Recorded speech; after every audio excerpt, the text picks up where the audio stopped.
Приветствую вас всех, уважаемые зрители и подписчики моего канала. И сегодня я для вас хочу приготовить очень вкусную, сочную курицу в необычном и очень вкусном маринаде. Итак, смотрим. Вот такую вот курицу я приобрел. Весит она у меня ровно 2 килограмма. И как всегда, я обычно обрезаю вот эти вот кончики у крыльев. Они нам не нужны, там только одни кости. И отрезаю вот эту вот шкурку от шеи, она нам тоже не нужна. Тем более у меня внизу под ногами ходят коты. Курица у меня магазинная, поэтому я ее обдал кипятком и вытер бумажными полотенцами. Здесь у меня 150 грамм тыквенного соуса к мясу, который я приготовил летом. Я вам показал все рецепты своих ягодных соусов, которые можно приготовить с мясом. Получается невероятно вкусно. Всем рекомендую. Добавляю я сюда 70 грамм чеснока, который измельчил с помощью блендера. И теперь я сюда добавлю 150 миллилитров соевого соуса. Он у меня заменит 1 чайную ложку соли.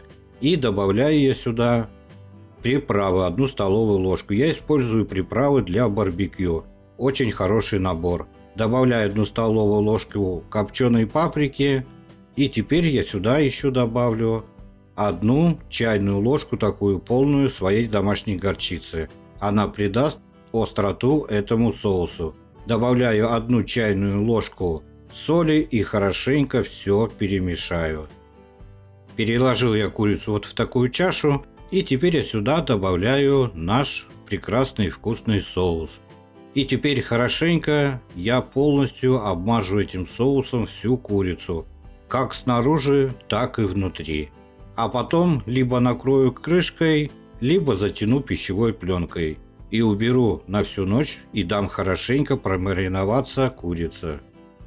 Наступил у меня второй день приготовления курицы. Здесь у меня апельсин 250 грамм и 2 яблока, которые весят 300 грамм в общем. И теперь я их нарежу. Нарезал я яблоки вот такими вот дольками и дольками нарезал апельсин. И обязательно убираем косточки, если они есть. И теперь начинаем фаршировать нашу курицу. Фаршируем ее плотно и чередуем апельсины и яблоки. И полностью заполняем курицу. Курицу я нафаршировал, и с помощью зубочисток я хорошенько здесь все закрепил. И теперь я обязательно свяжу этой курице ноги, чтобы она у нас никуда не убежала. Все, ноги я у курицы связал, и теперь с помощью ложки делаем вот такие вот кармашки под кожей. Но делаем эти кармашки не до конца, чтобы у нас масло при приготовлении не выливалось. И теперь я сюда засовываю сливочное масло ровно 50 грамм, по 25 грамм на каждую сторону.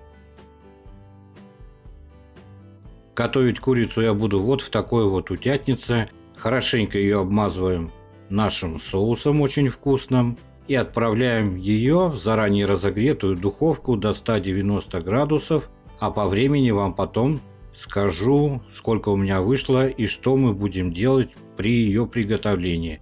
Добавляем сюда обязательно 70 миллилитров воды. Прошло у меня ровно полчаса. Достал я курицу, и теперь ее вот так вот этим соком, соусом поливаем нашу курицу и отправляем опять в духовку готовиться. Прошло у меня еще полчаса, перевернул я курицу и опять отправляем ее в духовку. Если у вас испарилась вода, то можно ее добавить, но немного. Прошло у меня полчаса. Курица у меня зарумянилась, теперь ее опять переворачиваю и опять отправляю в духовку. Температуру также держим 190 градусов. Прошло у меня еще полчаса, и теперь необходимо проверить курицу на готовность. В общем, у меня ушло на приготовление 2 часа. Делаем несколько вот таких вот проколов, если нет кровяного сока. Мясо белое, значит курица готова. Подойдет для любого праздничного стола. Получается невероятно вкусной. Выражаю огромную благодарность всем своим подписчикам за поддержку, за просмотры, особенно кто смотрит меня до конца и сейчас меня слышит. Всем пока-пока!